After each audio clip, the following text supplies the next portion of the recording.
Hello viewers, welcome back to my channel. तो today's में ये जो किराला है, जो जिसे हम लोग करोला बोला जाता है, तो ये करोला का जैसे अंदर जो दाना है, बीज है, उसको मैंने चम्मच से निकालना स्टार्ट कर दिया, क्योंकि इसके अंदर जो बीज है उसको चम्मच से मैंने निकाल के खाली करके इसके बाद मैंने आदा, लहसुन और इसके साथ और भी जीरा, आमचूर, एकदम मसाला पूड़ बना के इसके अंदर भर देंगे और इसको तेल में भूज लेंगे। इसे बोला जाता है करेला का भरवा।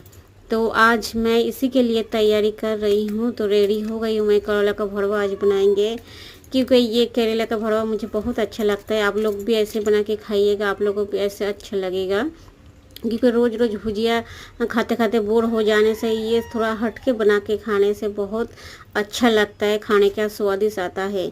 तो thank you for watching my videos, thank you my all followers, thank you to all.